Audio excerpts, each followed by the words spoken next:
McDonald's has entered a Minecraft movie universe, and Grimace, Birdie, and Hamburglar just spawned as new collectibles in the overworld. Now for a limited time, you can get one of 6 McDonald's collectibles when you order a Minecraft movie meal. Ooh. With your choice of Big Mac or 10-piece chicken McNuggets with spicy nether flame sauce. Available now in a biome near you. Oh, and at your local McDonald's. At participating McDonald's for a limited time. A Minecraft movie only in theaters. Make that move, you can't relate to that. I roll the dice, shit, if I lose, I'm gonna be shaking back. Cause lessons learned within the loss just elevate the fact that trial and error just the only way. Ain't no escaping that. I wake up, hit 100 push-ups, then I'm at my route. Check on my stocks, see how they looking, then I'm sliding out. When you start seeing your progression, you stop having doubts. And what's the point of having clout if you can't cash it out? True to this game, and I'm a lifer, ayy. Feel like we finna change the cycle, ayy. That's the most success, you know we thriving, ayy. That's the most depression for our rivals, ayy. Could teach a lesson on survival, ayy. You know I'm from the bottom. What is good with it, my wealthy people? Welcome back to another amazing installment of the Black Wealth Renaissance Podcast. It's your boy, man, your favorite guy, one of your favorite podcast hosts, David Bellard, man. I'm here with my brother from another. Jalen, was good, man? Come on, dog. We done fumbled the shake. But that was like a first in a minute. But how you feeling today, my brother? Good, man. I can't complain, bro. How you feeling, man? Man, I'm feeling fantastic, bro. Like I said, we back in the lab. I'm always excited to have great conversations with people who are doing dope things. And today is no different. You already know.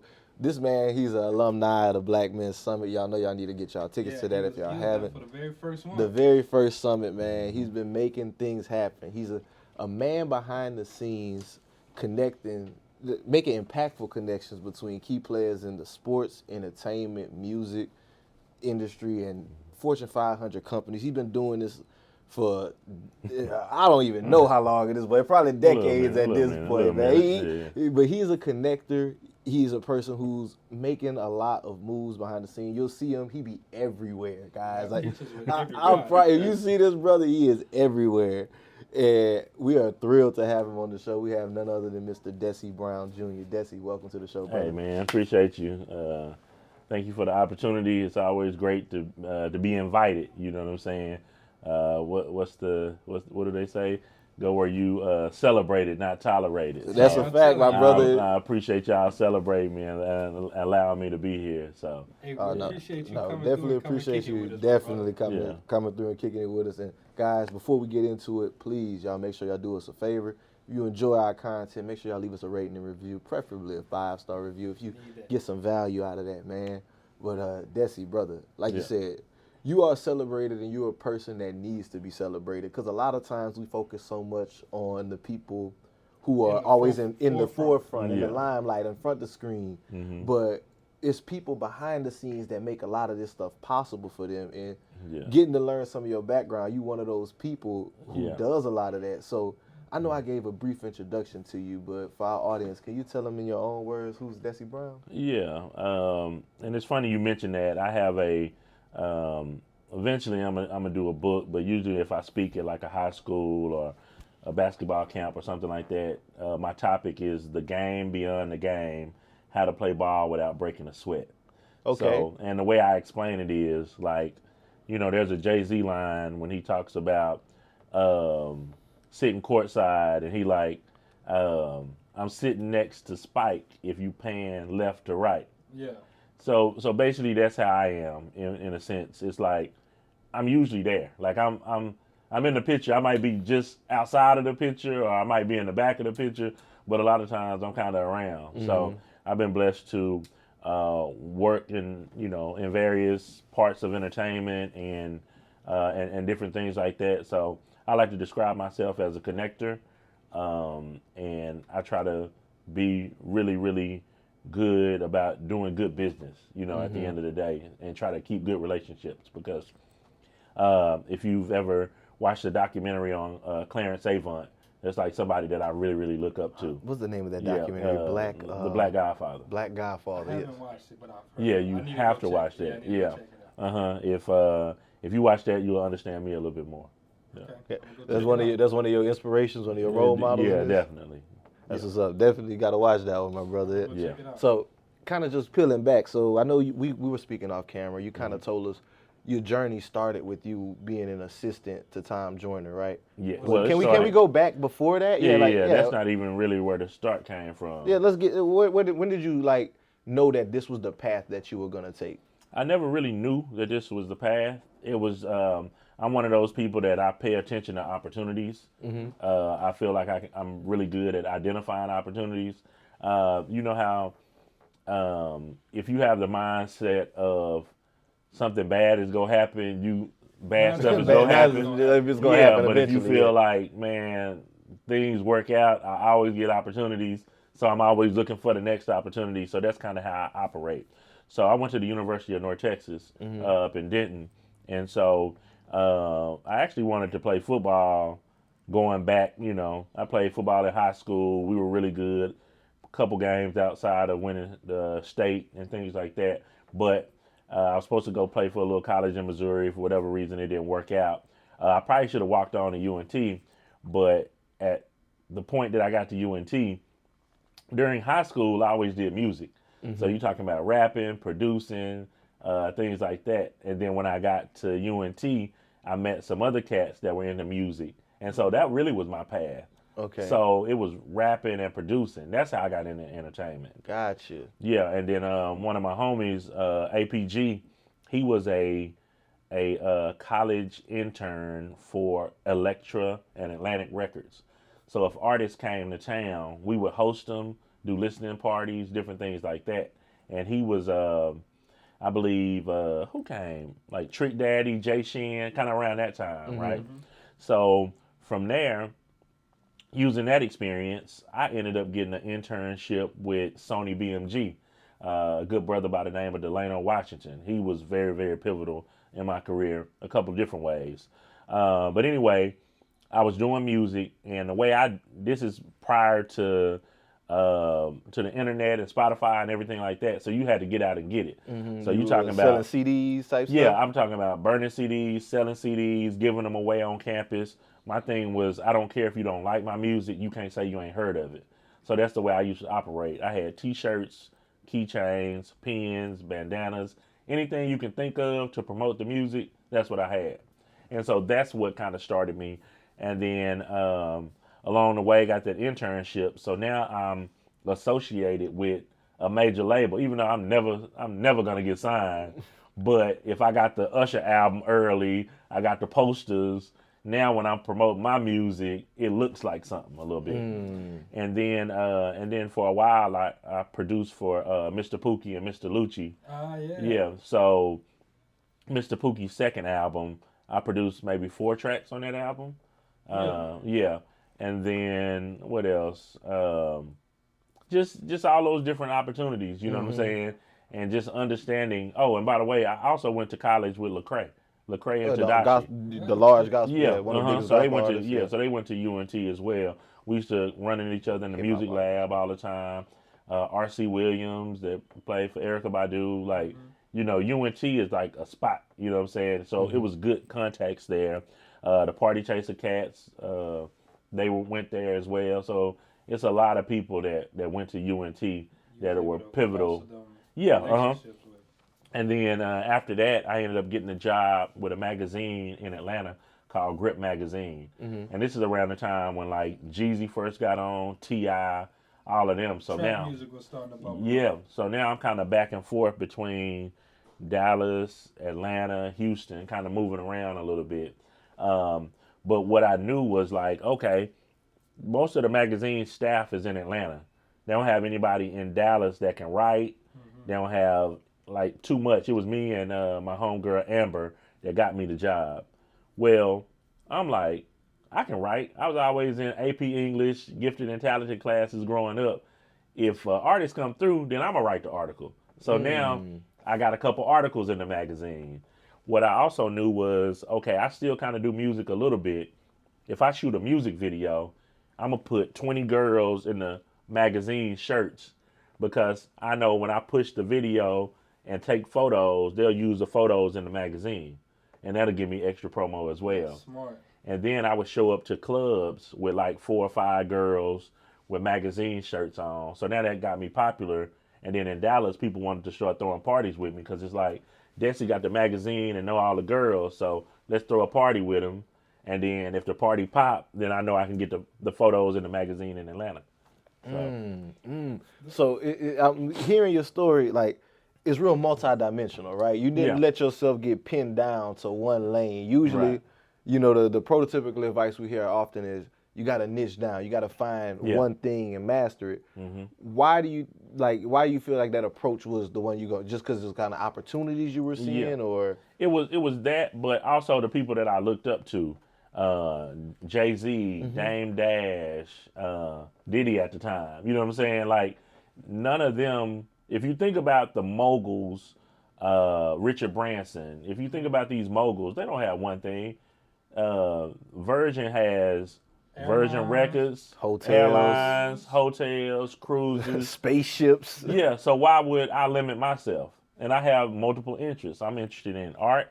I'm interested in fashion, TV, movies, you know what I mean? Music. So I shouldn't limit myself. So that's kind of how I look at things. Now what I will say is I tried to have like a through line that kind of connected everything. Okay. And that's like Black excellence. Like at the end of the day, everything is about Black excellence. Everything is about a certain look. If it's not, if you look back to Andre Harrell, he always talked about champagne life, and it was a way that Uptown Records made you feel. You know, whether it was Mary J, Al B. Sure, Jodeci, Heavy D and the Boys, it was a certain champagne life, like Black excellence. That's kind of what they pushed. So that's how I determine what projects I'm going to be a part of, who I'm going to work with, and different things like that. So they had to show you that they had Black excellence for you to go and work with those projects? No, they didn't necessarily have to show, but I had to be able to kind of see, like, the vision. Okay. So if I understand the vision, or, for instance, it's like, okay, when I was doing music, like I used to be, you know, when you rapping, you got to be, you know, telling where you going to end up at some of these venues. And then, like, later on in life, I started realizing, like, okay, well, maybe I'll manage, like, I don't want to manage the hood rapper, but maybe I could manage a rapper that's like a 2 Chainz or a Fabulous, something that's a little bit more hood adjacent, but not but necessarily not so, they pointing guns in the music videos, right? Yeah, and so I try to look at things like that. Okay. You know what I'm saying? Yeah. Okay. So, what advice would you offer to an entrepreneur, like an aspiring entrepreneur that wants to do multiple things? I would say, now I wouldn't try to do everything at once. I would maybe write down all the different ideas and figure out which one can kind of like pop first, and then focus on that one, and then use that one to kind of pop off everything else. Your launching pad. Yeah, because if you think about it, like most entrepreneurs, like take like a Jerry Jones. Jerry Jones made his money with an oil, and then he went and bought the Cowboys. It wasn't like he was trying to do the oil and do the Cowboys at the same time. It's like, let me pop this off first, and now this can fund everything else, and now you can build it up. Gotcha. So what was that one for you that was like, this is the one that's going to fund everything else? What I realized was most people reached out to me for marketing. And that's when I started to transition away from trying to be an artist and more so being a connector and doing marketing for people. Because I had the ideas, and I think outside the box. Gotcha. Yeah. And you kind of what you're saying, what you just gave those examples, bringing the girls to the club, wearing the shirt for the magazine, that's all marketing, right? Right. A lot of times I think nowadays, because digital marketing is so big, we think that that's the only form of marketing. Right. Can you talk to some of like those other aspects of marketing that are overlooked sometimes now? Yeah. So being what my background is, like I was hired to pass out flyers, you know what I'm saying, early on for concerts. People might, when I really first started kind of throwing parties a little bit, especially in Dallas, email marketing was a thing. And I realized like how important emails were.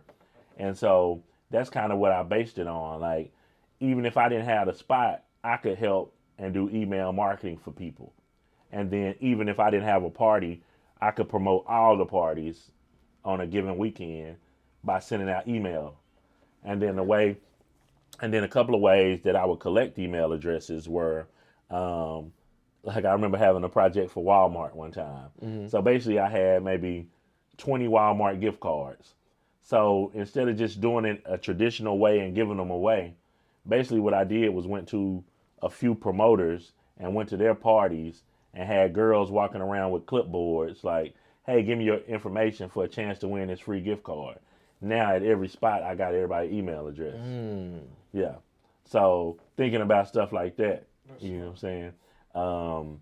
Later on, House of Blues would reach out to me because I was throwing so many parties there, and they would want like, okay, we got this concert coming up. It ain't selling like we want to. You have a good crowd. Can you do email marketing for us?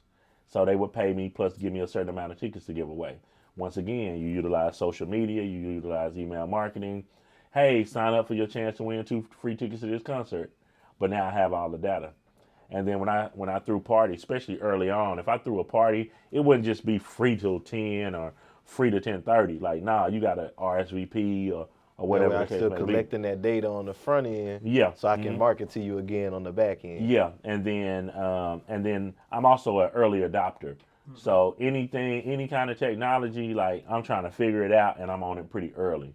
So you talking about Dallas Peeps back in the day, Black Planet, MySpace. I've pretty much been early on any social media app, trying to figure out ways to use it. Like on MySpace, I figured out and hooked up with people that knew how to do the custom overlays to make it look like a website. So I always had those. I would even sell them at one point. Like, okay, you got this. You want yours to look like this. Okay, I'm going to get a piece. And, you know, if the dude charging me $100, now we charging $150 and he getting $100 and I'm keeping the $50, like whatever the case may be. But like I understood that part. Facebook, at the beginning of Facebook, you had to have a college email address, right? Okay, so the Facebook. So the way I kind of got my Facebook popping was whenever we would throw parties, I always was the point of contact for the photographer. So I would load the pictures. So what I would do is I would put them all up on Facebook and encourage people to tag their friends. And what that does is everybody go come to my page. They go say, oh yeah, I remember him from the party. And they go add me. So I had a huge Facebook following early on and figured out that you could only have 5,000 friends because, like a lot of people don't even know that. Most people don't hit that number. Yeah, but I knew early on, okay, if I load the pictures and even to this day, like I don't load them anymore because Facebook ain't really just popping like that. But like in my archives, I can take you back 10 years for parties. You know what I'm saying? Like, oh yeah, this was when we threw the Dallas Math Championship party with Jason Terry. Oh, this is when I did the party with T.O. a December to Remember when he played for the Cowboys, and this is all the pictures. So I always have all of those. I got Drake in the club back in the day. Like, and that's something I did want to ask you because whenever I was just looking you up, I saw that you literally had pictures with everybody. Yeah. Is that one of your things? Is just like I need to at least get a picture, or do you use that like a networking tool as a thing for them to remember you? What's your thing with the picture? It's a couple different ways to do it. So one of the ways is to like either hire the photographer or know the photographer in the room. And typically, if I'm at an event, I'm gonna know the photographer. Because if you think about Getty Images, if you think about the paparazzi, TMZ, any of that, if you have relationships with TMZ, that's what kind of blows up some people. Like there's a rumor, it's probably true, but they always talk about how it just so happens that when Kim Kardashian would show up somewhere, the paparazzi would be there. Yeah, like somebody tipping them off, like, you know, they getting ready to go to this restaurant, and then, but like that's a form. Yeah, if you control the media. What's that quote? If you control the media, you can control the mind. Yeah, you control people's minds. That's a fact. Yeah. So, okay. So I used to do, like, I have been in these rooms that I'm in forever. But until I started actually putting the focus back into my personal branding and personal marketing and showing the pictures, like I was always there. I probably had the picture, but maybe I didn't post it. But I started showing it, like, this is the room I'm in. And then understanding that the reason people follow me on social media is for that behind the scenes look. So yeah, I'm there, but I can show you from behind the stage what the concert looked like. And so it's a peek behind the curtain. Yeah. So, and I got another question to follow up on that.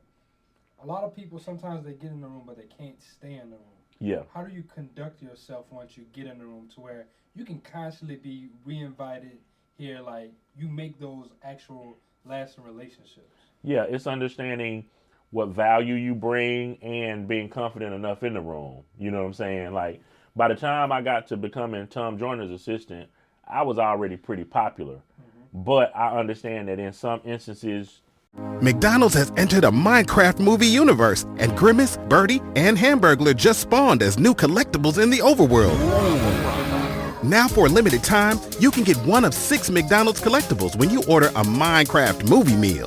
With your choice of Big Mac or 10-piece chicken McNuggets with spicy nether flame sauce. Available now in a biome near you. Oh, and at your local McDonald's. At participating McDonald's for a limited time. A Minecraft movie only in theaters. you're the star. In some instances, you got to play the supporting role. So I don't have an ego problem. So the same way I can be out front and I'm with all the celebrities, I can also play the background.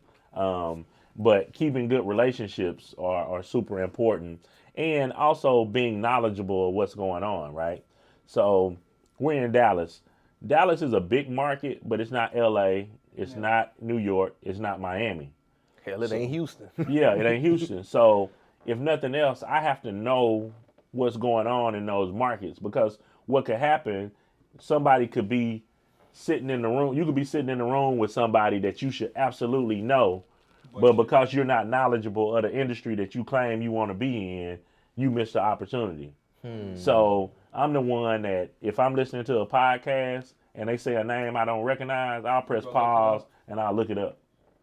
When people talk to me about wanting to get in and they don't know certain things, it's kind of like, I don't even know why we're talking. Like, You didn't do the groundwork. you didn't do the groundwork. Yeah. That's important that they're like, and kind of speaking to that, right, with those rooms that you're in, I want to ask about the business value of being in these rooms, right? Because a lot of times people, to Jalen's point, they get in the room and they don't want to offer any value. So like, how, I know you have to know some of the people, but what type of deals are created just from being in these rooms?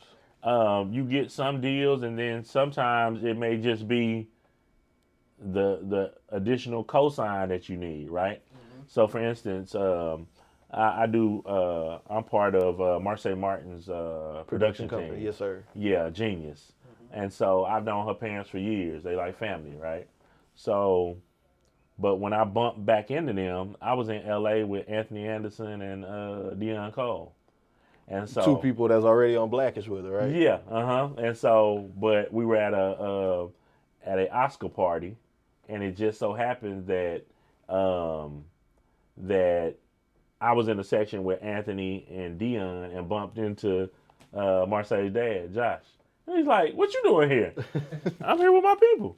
Because what happens a lot of times is, like, when people come to Dallas, like, people ain't really got time to, like, but I'm saying, when, like, say for instance, Offset last night.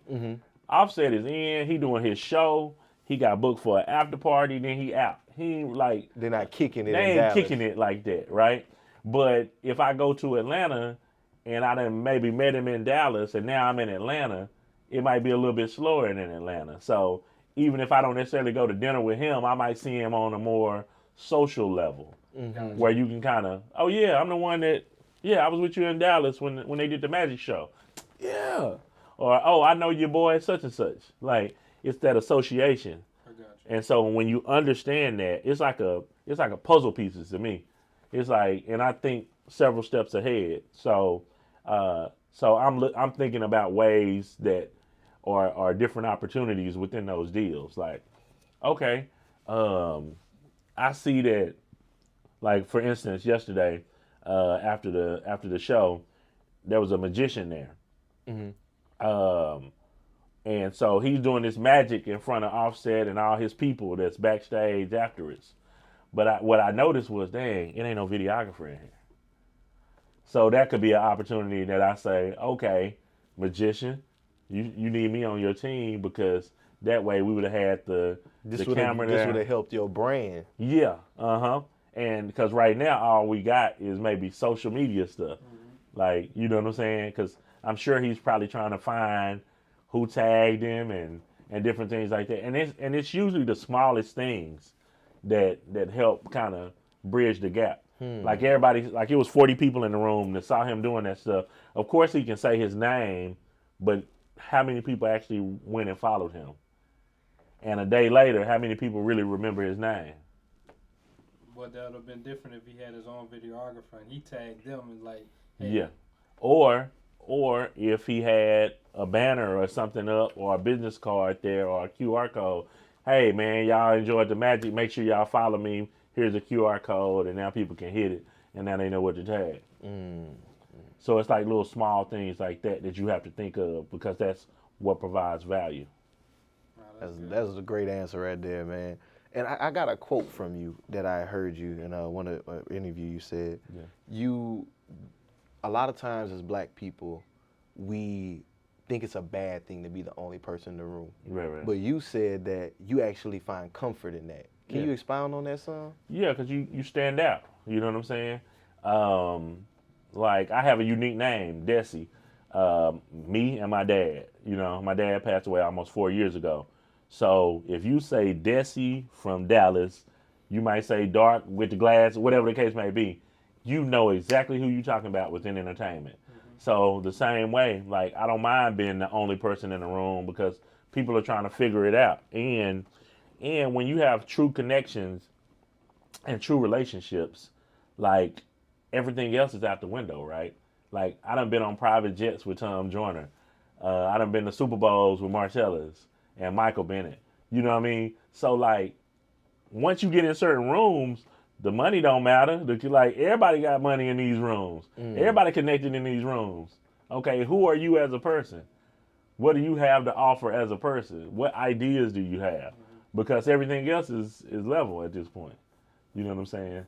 And then if I'm the only black person in the room, then, like, one of my goals has always been to be at the intersection of culture and technology. Okay. So a lot of times, the reason that some of these marketing campaigns don't work is because they ain't got the right brother in the room. They ain't got the right person. It's like, if there would have been anybody in that room that had a backbone, they would have said, like, no, I don't think we should release that. Or like a lot of these those marketing campaigns That's that what I'm a lot saying. of people Like got in trouble for. Shit with H&M and that. With like coolest somebody monkey in the jungle. Yes, like, obviously you ain't had no real nigga in the room. I guess we can say that. Yeah, you can say Okay. that. Yeah, we cuss on them motherfucker. I ain't gonna lie. Like, we ain't had no real nigga in the room. Like, somebody would have been like, or somebody mama or somebody in the room would Like, have been hold like, up, wait a minute. why this y'all shit put ain't that right. monkey on this black boy? Nah, we ain't going like that. You could have put a lion and said the coolest king in the jungle. Yes, or something anything. Like, Yeah. So I got another question because I heard you bring up your father a few times. Yeah. Once again, doing some research, we noticed that your father is an integral part of your life. Yeah. You're named after him, and I know that he was a pastor. Yeah. Did that ever give you some conflict, being that you was a part of the entertainment world? Nah, it was actually even better. Really? Because in the Bible there's and I don't be doing verses like that. I know it, but I don't know. So it's like it's better to have a great name than riches, right?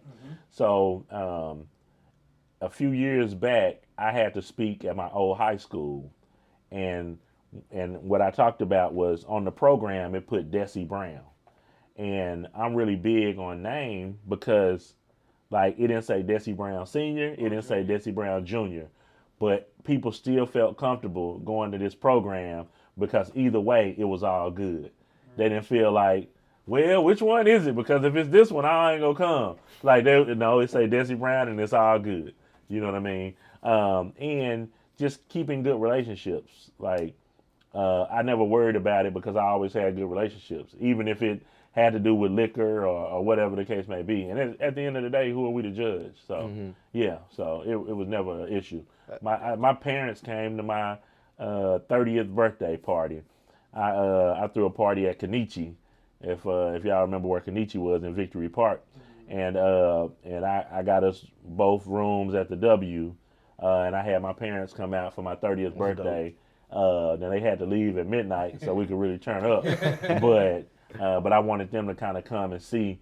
And then in certain instances, I like to have, my family around so they can kind of see what I really do. Like I take my daughter a lot of places with me. I commend you for that, my brother. Yeah, sure. I have my son with me at some of the games or some of the camps and different things that we worked on. What else? I just had my aunts. 4 of my aunts were just at the hip hop rodeo the other day. They gave me a suite. So this coming week, there's a NASCAR race coming up, and so I just ordered my daughter the little headphones because I'm gonna take her to the NASCAR because I have pit access and suite access and all that. So she'll get to this get man's roll be with everywhere, bro. You know what I'm saying? The connections are out of this world. And I did kind of just going into Jalen's question a little bit more. So you're your father's namesake, and I know you mentioned the greatness of having a good name. I'm also my dad's namesake. Yeah. Did you feel any pressure to follow in his footsteps whatsoever? Nah, not at all. Only I feel like you built for it at the end of the day. Like he prepared me for, not only having the same name, but also he prepared me for when he transitioned as well. So to kind of be one of the pillars in the family, So I look at it like that. Yeah, so it wasn't any pressure. And he retired from Raytheon, so because most of my family on that side can sing or play instruments and things like that. So the music was in the blood. Yeah, yeah. Got you. So I kind of want to get into after you became Tom Joyner's assistant. What was that like for you? Once again, you said you don't have an ego problem. I feel like a lot of people wouldn't want to be an assistant. What were some of the roles that you had to do with that? Yeah. And then how did you use that to catapult you even further? Yeah, so I always threw parties, right? So I'm a person that I don't require a lot of sleep. Like I might go to sleep at 3 a.m. and be up by 8, be up by 6. Yeah. You different. Yeah, so so I don't require a lot of sleep, right? So when you're Tom's assistant, you might get into a city late and got to be up early, right? And you also have to make sure that you're on point with information. So with Tom had a private jet as well. So I had to control the schedule and where we're supposed to be in what city and everything like that. So say, for instance, we're on the way to the airport. We're supposed to leave at 3. And on the way, he decides, I want to get something to eat. So I'll call the pilot. We're not leaving at 3. We're leaving at 4.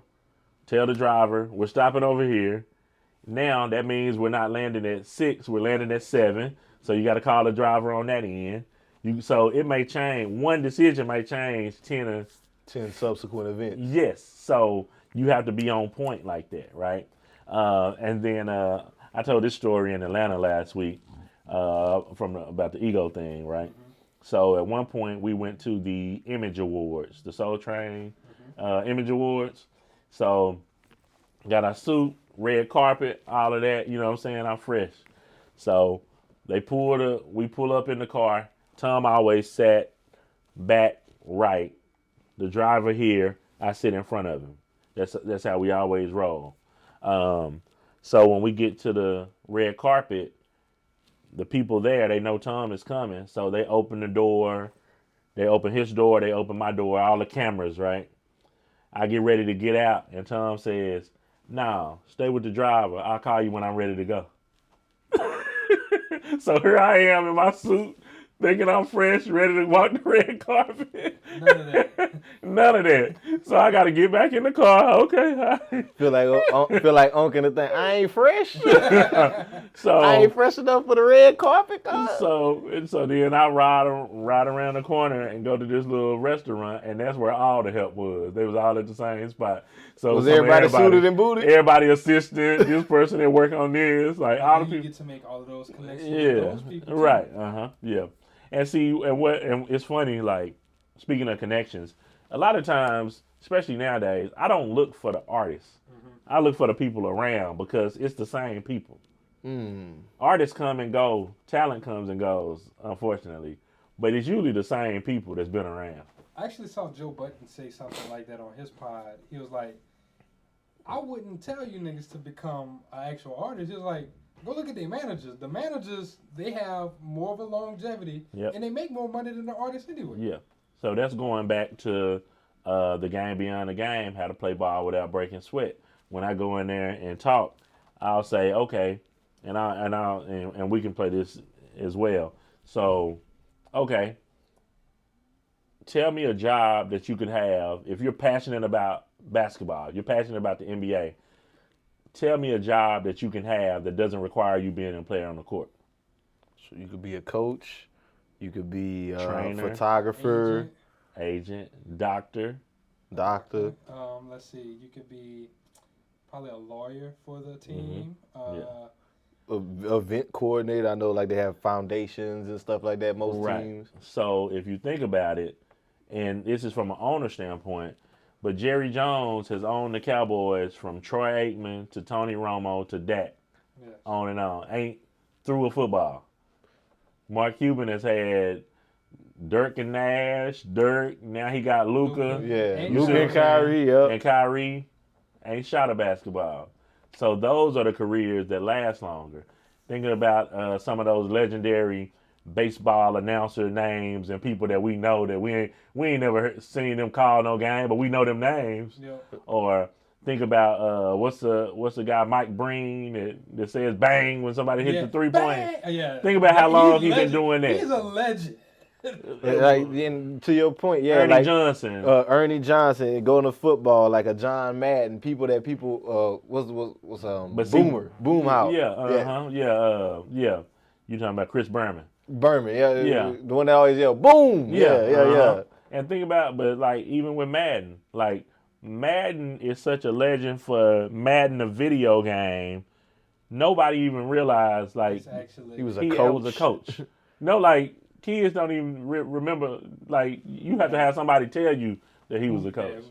But, like, to your point, though, the people behind the scenes typically have a longevity. And a lot of times, I brought this up a few different times on the pod.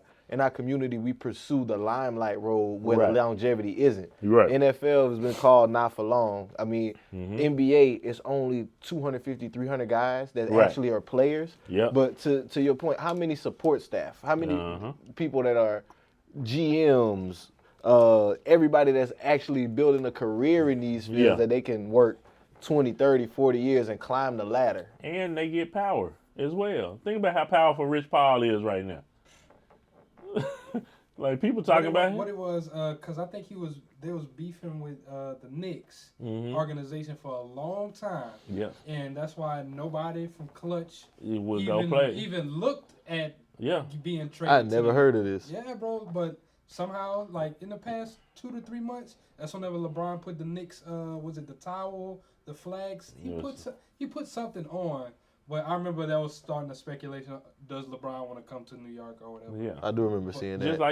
Just like what they're doing with Bronny right now. Like Bronny, somebody figured it out, but they like, okay, we finna put him in the transfer portal.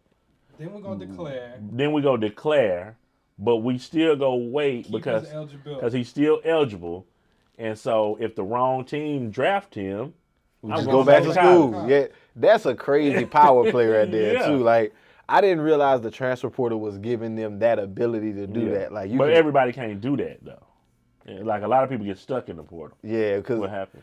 My guy Reggie, he talks about that all the time. Shout out to Reggie. It's like people get in the portal thinking that it's just like this magic place that somebody gonna want me. You have to have some interest already before you go on in there. And what happens is you jump in that portal.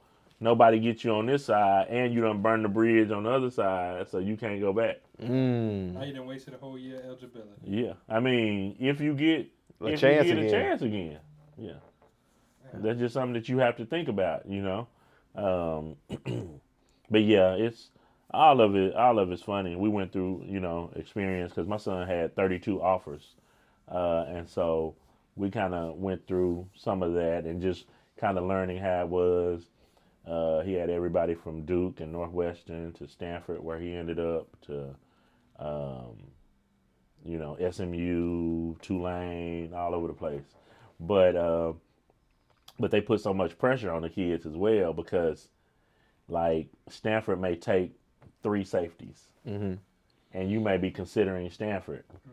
Well, Stanford is different because you also have to have a grade. So the academic side of it. Yeah, the academic side. But, like, most of these colleges, they might offer 10 players at your position, and they just want 3. They just hoping somebody stick, really. They looking for 1 or 2. It's not that, but I'm saying the fact that by the time the supply is greater than the demand. So by the time you decide you want to go, if the wrong person for you, right person for them, say they going, you ain't got no offer no more. Yeah, it's true. It is true. So it's on the time, like, yo, we taking 3. And you got 5. Yeah. 5-star. Yeah, buddy just took your slot. Yes. Because you was dilly-dallying. You didn't want to hop on the opportunity because you was talking about earlier. Yeah. Now, I kind of want to switch gears, Dessie. One thing that, as a connector, right, I think a lot of times in our community, we have the crab in the barrel mentality. Yeah. It can only be one, or I don't want to pass the ladder back down. What's some things that you think as like black men specifically can do to be better at like creating connections that are mutually beneficial? Making sure they're actually mutually beneficial, because that's what happens a lot of times. Like, you can go into a situation. At Sierra, discover great deals on top brand workout gear, like high-quality walking shoes, which might lead to another discovery. 40,000 steps, baby. Who's on top now, Karen? You've taken the office step challenge a step too far. Don't worry, though. Sierra also has yoga gear. It might be a good place to find your zen. Discover top brands at unexpectedly low prices. Sierra, let's get moving. Saying, like, with good intentions, but can be burned, and like, I may not address it publicly, but I'm gonna remember, like, okay, I can't mess with them like that the same way. You know what I'm saying? Like, for instance, even with like something as simple as credit, like giving people credit or thanking people, right? I remember a while back, the people that's involved know this story, but basically, it was a charity event. Some people reached out to me and one of my boys to help push the charity event. We pushed it. Everybody comes to this event. It's amazing. There's liquor. We're giving toys to the kids. It's a good time. It's a good time, right? We got all these toys to donate back to the kids. Well, when the representative from that foundation gets with the other people, they thank everybody in the room but us, and we the ones that pretty much got everybody in here. And so it's like, okay, you ain't gonna get me again. You know what I mean? Fool me can't get fooled again. Right. So it's situations like that. Or I don't hold grudges per se, but I do remember things. And it's also like, when people do right, that stands out even more, right? Like, since we've been promoting this Togetherland, I done got 1,000 calls about people wanting to be involved with that festival. But like, if I'm doing some educational or my charity stuff that I do, I ain't heard from nobody about that stuff. So it's like y'all calling me for this, but I literally have not heard from none of these people when it came to this over here. So you looking at, you know what I'm saying? So you noticing that. Or I might purposely invite a few people to the birthday party or the birthday dinner. Like, let me see. You know what I'm saying? These people been hit me for this opportunity. Let me see who pull up for the birthday party. Yeah, because if they can't show up, and you kind of leading into what was going to be my next question, creating those genuine connections with people, right? Because if they only hitting you up for the music festival on some opportunistic stuff, they just trying to be in the room. They want to see these artists, but then they don't pull up to the birthday function. That's a disconnect between that actual, like, you see me as a person versus you see me as an opportunity. Exactly. So you just pay attention to things like that. You know what I'm saying? Or the person that say they go, like, and things happen. People say they want to pull up and don't. Like, I expect things like that. But when you asking me for something or asking me for something specifically, and then don't do what you're supposed to do on the other side, now I'm going to look at that in kind of a different way. Good. Yeah, but we should be helping each other. There's no reason that as black people we have the connections, we change the culture, we impact the culture, we make things that aren't cool. People are already saying, like, think about how many people are saying pause on TV now and no Diddy on TV. Like, just quickly. That no Diddy caught on way too fast. Way too fast. Like, they took no homo and flipped it to no Diddy so quick. It was crazy. Yeah.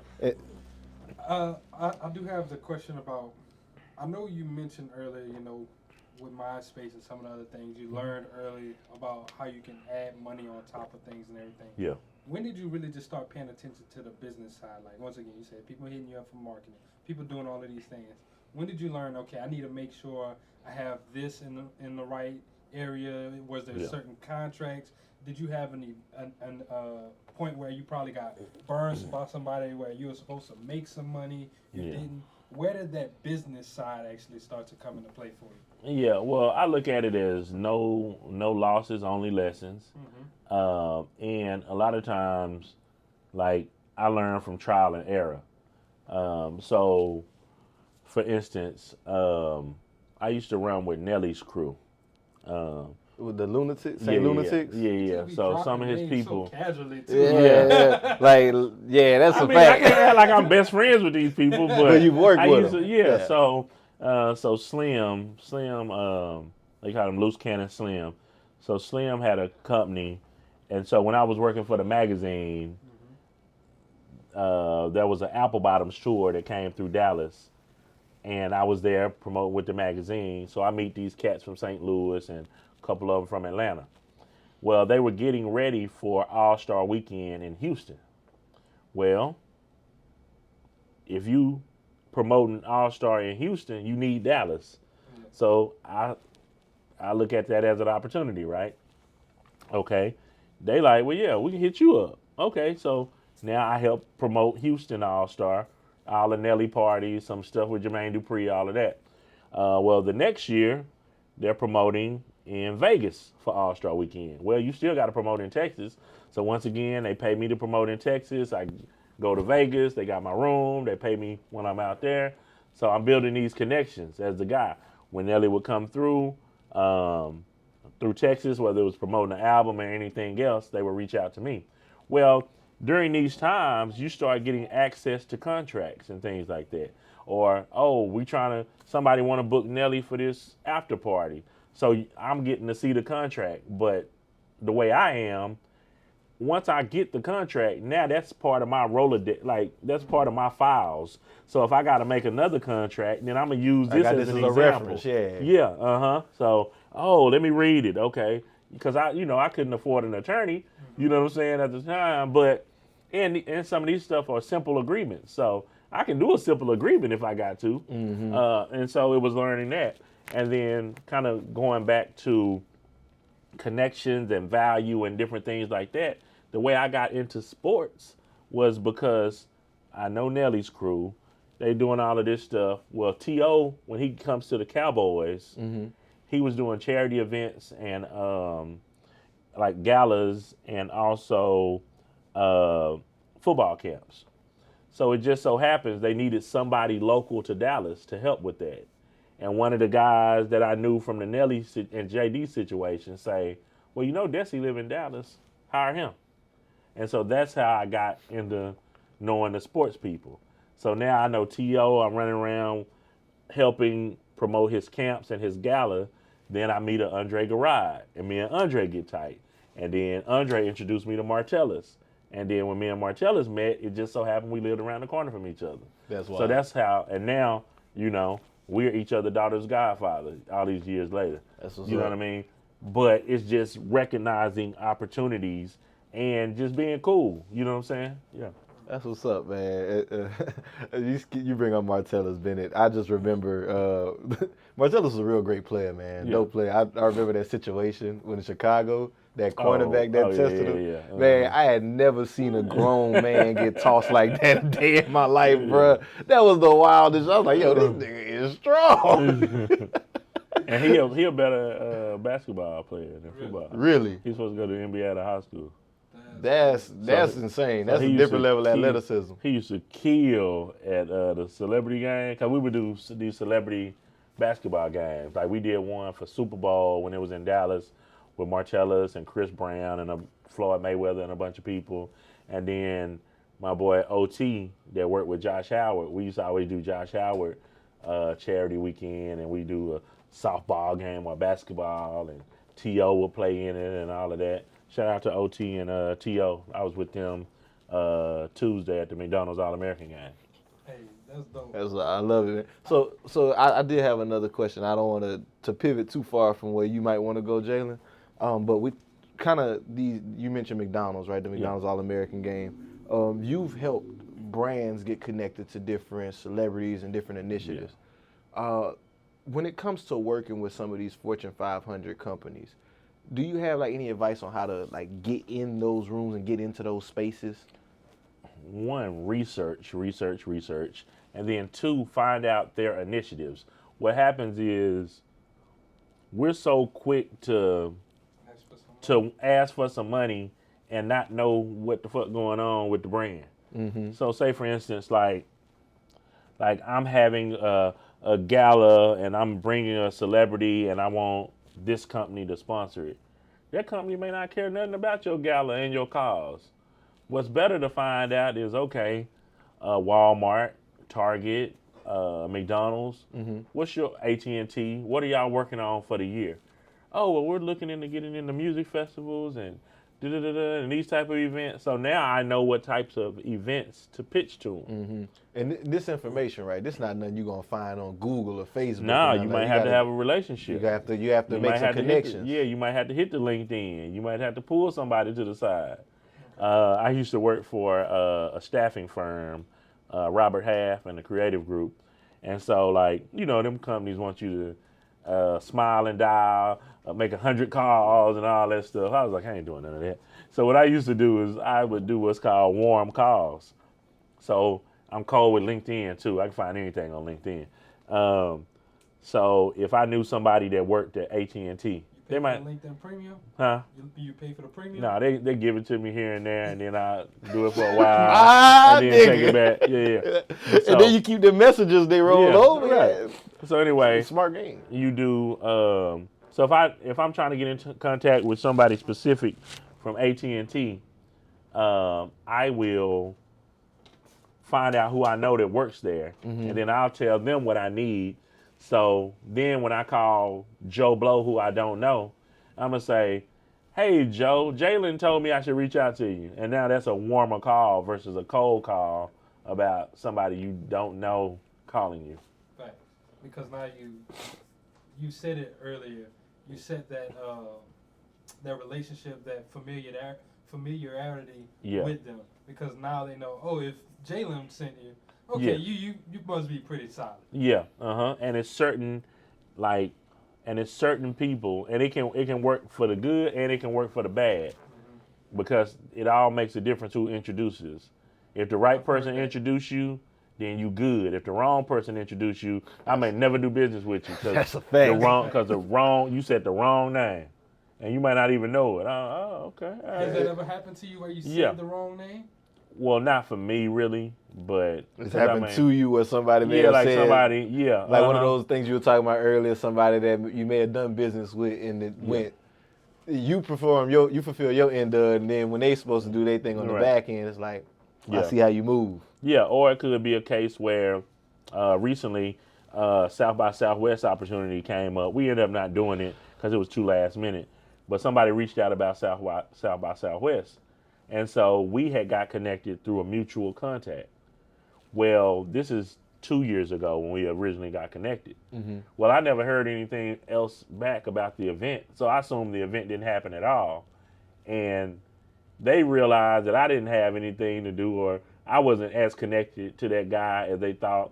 And so they were like, well, let's just reach out directly. And then once we got to talking, it was like, yeah, that dude was kind of janky. So we were able to kind of get on the same page because they still had the event.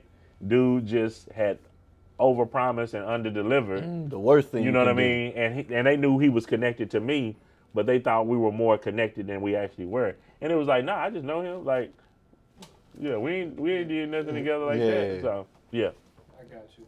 So I did have another question, kind of where I wanted to go. I hear you mention the charities a lot and everything. Yeah. Mm-hmm. How important are charities for you? So charity is super important. And I tell my son the same thing. I don't care where you go, where you live. It's always important to give back. My dad was on the school board for a lot of years. My grandmother on my dad's side worked at a Salvation Army. And so I didn't go to daycare when I was young. Like my grandmother would keep me, at Salvation Army. So then my dad was also on the board for the United Way. My mom used to run a Boys and Girls Club in Commerce, and then she also worked in housing in Commerce and was a Sunday school teacher. And so that's just part of us, period. And then I've been working with Operation Turkey maybe the last 5 years. And so every Thanksgiving morning, we give away 500 hot meals in the hood. And it's crazy because I got introduced to them. And what I realized with Operation Turkey, they may give away, say, 50,000 meals throughout the country. Mm-hmm. Maybe, I don't know how many out here, maybe 20,000, 30,000, whatever it is. But it's no cost to me. All I have to do literally is show up and have and so what I did was they would deliver the meals, but I started saying, okay, like who in Fair Park, who in Oak Cliff? So I partnered with 4 Oak Cliff the last 4, as well as 97.9 and 94.5. And so we have a location. If it's cold or raining, then if people can't get to us, then we use the volunteers and go out into the community. We go to the train station, the Greyhound station, the bus station, kind of all around, so that way we can get these people. And we may start at, say, 9:30 in the morning, but we try to wrap up at 12:30, 1 o'clock, so that way people still got time to go be with their families. Yeah, And this literally cost me $0. All I had to do was coordinate it. So, we've been thankful to have a couple sponsors these last couple years that came through and gave us money to like get breakfast for the crew, or hire a videographer or photographer and things like that. So, yeah. Let's go, man. Well, I definitely appreciate you for being so active in the community and everything like that too, because we definitely need it. Yeah, another thing that I'm passionate about is fatherhood, and so I connected with Dear Fathers. So I moderated their last 2 panels. One was in Dallas with the Mavericks. Mm-hmm. Josh Allen was on that panel, DeAndre, Lamar. Shout out to Dre. Was that in March? I can't tell you when. Maybe January. Might have been February. Everything runs. I do it. You be everywhere, bro. I understand. Yeah. So I have to flush it and go on to the next thing. and then in Atlanta, we just did one with where the mayor of Atlanta, Andre Dickens, spoke. And then that panel included Damian Wilkins, AJ Calloway from 106 and Park, and a few other good brothers as well. So I'm real passionate about that. And then also being a girl dad. A few years back, I'm watching WNBA, and I tell my daughter, like, yo, look. And she's like, I never seen girls play basketball before. And I'm like, what? You haven't? So this is like a week or two before Father's Day. Mm-hmm. So I hit up the Wings, and they end up giving me courtside tickets. It just so happened that they had a game on Father's Day against the LA Sparks. So they gave us courtside tickets. They put her in the little media booth, and then they put the headphones on like she was commentating for a second. So the last 2 years, every Father's Day weekend, we've been going to WNBA games. Man, that's amazing. And so like this year, what I want to do, I don't know if I'm going to do it just for girl dads or do it for dads, period. But I think I want to have like a brunch where people like bring out their kids. To connect with their kids. Yeah, like it's Father's Day, because Mother's Day gets so much pub, but Father's Day don't always get the pub. Man, Father's Day they get treated like the redheaded stepchild, know. I just became a father myself. Congratulations. So appreciate it. So I definitely feel you with that. Like, so even with what you're talking about, how you bring your child everywhere, like he's only 6 months right now. But yeah. Once you get to that age, yeah, it's like, hey, let's go. It's time to roll. We going. Yeah. And we recently, my daughter wanted to start a YouTube channel, so we we've been working on that recently. So it's called B for Blissy. So we do all the stuff there. When we go places, we make sure and document, and she have her little lines that she have to read for it and all that stuff. So yeah, so we've been doing that, and you know, it's dope. It's dope to kind of see the world through her eyes. So she wanted to go see the Statue of Liberty last year, so we went to New York, saw the Statue of Liberty, went to the Michael Jackson Broadway show. Then we did. It was amazing. Yeah. Yeah, it was off the chain.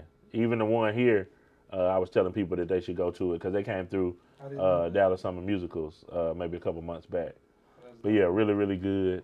But I just want her to be cultured. Like I done took her to games to see her big brother play at Stanford.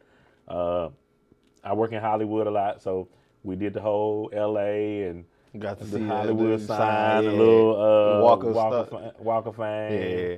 Yeah, we did Memphis, so she got to see the Ducks at the Peabody, Beale Street. We went to the Lorraine Hotel. When I took her to Atlanta a couple weeks ago, we did the Georgia Aquarium, but we also went to Martin Luther King burial site.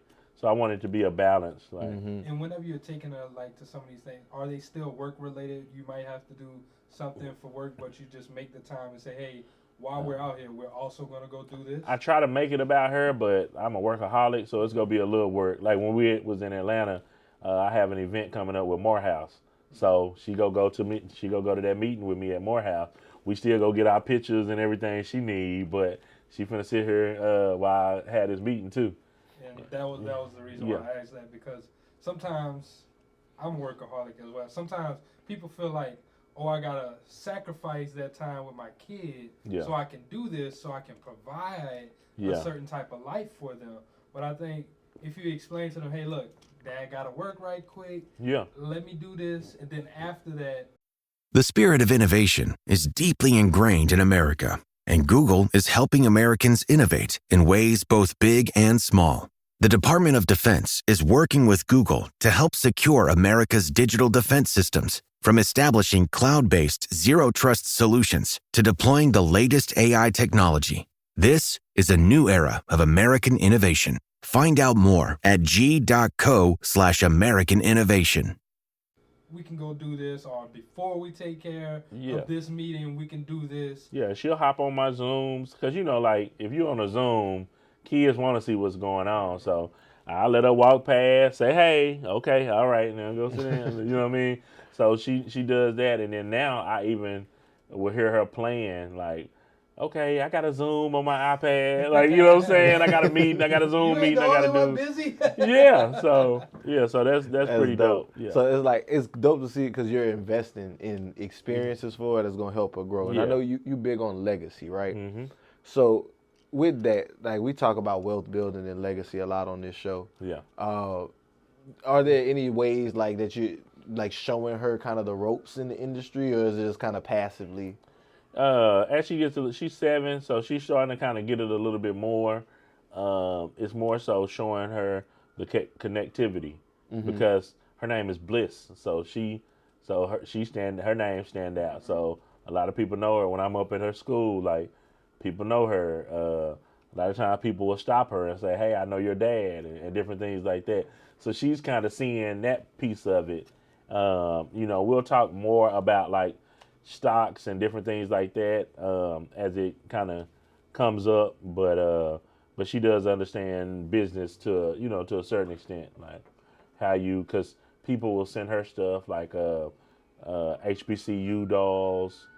These dolls that are in Target that a homegirl of mine has, Brooke, shout out to Brooke, but she sent my daughter like 2 of these big dolls, and so then I go and take pictures with them and then post them, and tag the brand and everything like that. And then I'm hoping this other opportunity go through, but somebody just reached out from the George Bush Presidential Library and Modern Luxury and want me to go by there and do some content. And so if this deal go through, then I'm going to take my daughter with me so she can be a part of the content and all of that stuff. So, yeah. What's up, man? Fatherhood is important. I think like a lot of times, we hear a lot about child support a lot nowadays and all that stuff, but whenever, regardless of that, all that stuff. I got that too. Being involved in your child life is the most important part at the end of the day. Yeah. At the Dear Fathers thing, I like to talk about co-parenting because I think me and my ex-wife we co-parent really, really well. Also, blended family because I raised my stepson and me and his dad have a good relationship. Like when I got the Kyrie's a couple weeks ago, I got my son's son too, and I was gonna ship him to him in Stanford, but he was like, "I got too much stuff. Can you send it to Houston, where his dad is?" So shipped him there, and you know what I mean. But me and his dad got the good relationship, and his other, his stepmom and all of that. So we got a good relationship. When he graduated from high school, we were all there together. You know what I mean. They thanked me for raising him and all of that. So it's all love. And at the end of the day, it's about the kids. It ain't about nothing else but the kids. So that's it. That's a fact. Yeah, I commend you for that, my brother. 'Cause it's a lot of times when people get caught up in the feelings and everything like that, and they just do so much more detriment to that child. So it's like, if y'all were just mature and just really saw how much better, like, they don't just have one mom, one dad. Now they got 2, 3 parent figures who can provide for them and give them the certain life that they want. Yeah, and then also when it comes to legacy, in the Black community, one thing we don't talk about enough is financial literacy. And like, you know, my dad had cancer for 4 years, but we would always have conversations. I had hooked him up with his financial advisor when he retired some years back. But he had a plan, and we would talk about the plan. Okay, that's an important conversation. Yeah, like, okay, make sure your mom is gonna get my retirement for the rest of her life. She gonna get my Social Security for the rest of her life. You know, if something happens, do A, B, C, and D. And I kind of have the same types of things in place for my kids, like, you know, a policy for my.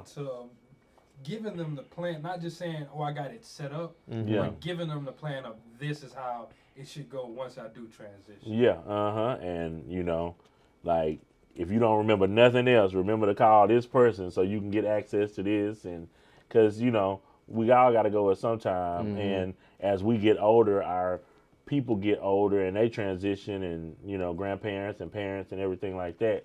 So we have to have those conversations. We can't not want to have them, because the one thing that's terrible is when you see somebody pass away and then you see a GoFundMe for. That's the absolute worst. Yeah.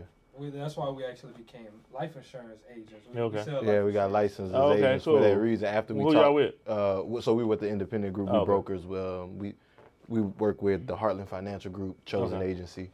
Shout out to Chris and Erica. For like Mutual of Omaha, Fidelity, AIG. So we got access to a few different carriers. But to that point earlier though, like we're talking about having that conversation. I think that's very important because too often, like Jalen just mentioned, we'll talk about the what, but not the how. Yeah. And a lot of times, I feel like in our community, we think children or younger people won't understand the how, and that's holding a lot of us back because it's like these conversations may be uncomfortable sometimes because you're talking about things that aren't necessarily pleasant. Yeah. But we need to have them, and we need people to understand the how behind it. Because if you don't, when the time comes, now you're confused. Now you lost if you don't have a person in place to take care of these things for you. Yeah, and when y'all said that, it reminded me this. So since I'm connected to a lot of people, like financial advisors, insurance, they always try to get me within their company. They try. I'm sure. I've seen every multi-level marketing. Everybody be trying to hit me up, and so anyway, this gentleman, he's in life insurance, and so he always like, man, you a winner that ain't won yet. You a winner that ain't won yet. So you know how they be trying to convince you to. So he used to say stuff like that, and then he'll be like, ain't nothing better. You know what I'm saying? Unfortunately, everybody got a pass, but when I show up to the funeral, I got flowers in one hand and a check in the other hand. so that's exactly better than just coming in. I'm sorry for your loss or whatever. No GoFundMes, man. As a community, we got to get past that GoFundMe thing. Right. Definitely. So, Dessie, man, we're running to our last little wrap-up questions. My favorite question that I love to ask. Standing on business. Look at me. Yeah, you business. got me. Don't you skip it. Oh, you got the questions pulled up? I can have the questions. Let's see. But while I pull up the questions, I do want to just introduce it. Once again, this is Standing on Business, which is presented to you by the Private Small Business Society. The Private Small Business Society is focused on creating a better America for small business owners, right? Small business owners are the backbone of America. So they are giving people certifications and setting the standard for how small businesses should operate. You can get certifications on, once again, as a small business owner, or you can actually go all the way up to the executive level trainings. Yeah, executive level training up to CEO training, or you can also just get forgot the other name of it, but where you can study like sales, you can do HR, you can do all of those different. But yes, Private Small Business Society offering training and certification to small business owners. You can learn more about them at thepsbs.com. And the segment is brought to you Standing on Business. So, Dessie, it's a little game for you, a little game show. We test a little knowledge test. We just ask a few questions related to business. And just get your answers on them. It's 5 simple questions. Okay. And, Jalen, once he gets us pulled up, we will. Multiple choice? Or multiple choice. Okay. Multiple choice. So but if you know the answer, you could just say it. You know what I'm saying? I know for sure one of the first questions off of the top of my head that I can ask is, what does the O in SWOT analysis stand for? And what? The O in SWOT? Oh, yes. W-O. SWV? He said, I do music, dog. Listen. So, just with that one, SWOT analysis is strengths, weaknesses, opportunities, threats. Okay. Yeah, just a framework for you to look at your business and. Yeah. Please excuse my dear Aunt Sally. Multiplication, order of operations. So we'll roll into it. You got them up, Jalen? I dropped out of UNT, by the way. Started making too much money, huh? It's okay, man. I didn't get to that one. He said, look, the business started jumping up. You throwing them parties in the room with them people. Say, I don't need this degree to get the bag. I don't blame you. That's a conversation we could have had.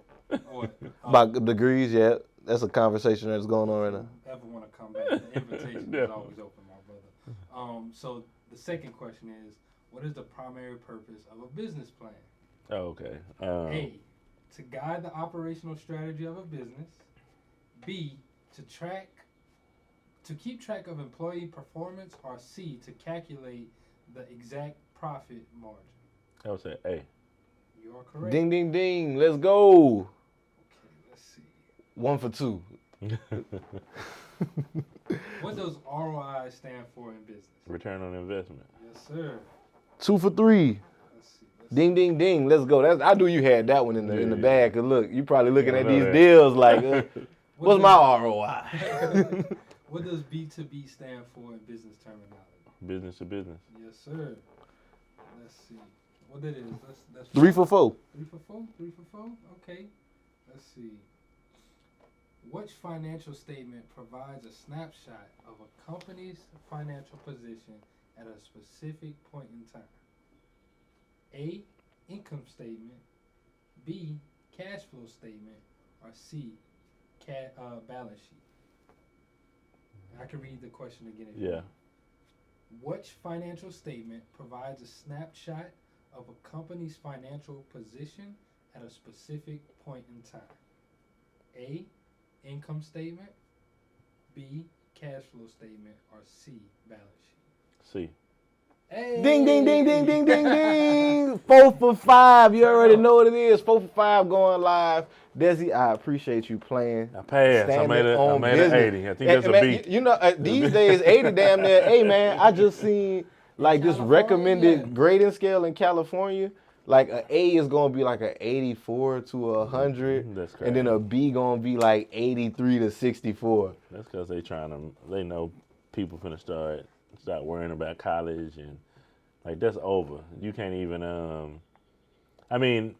I encourage people to go to college because you learn a lot about yourself by going to college. Yeah.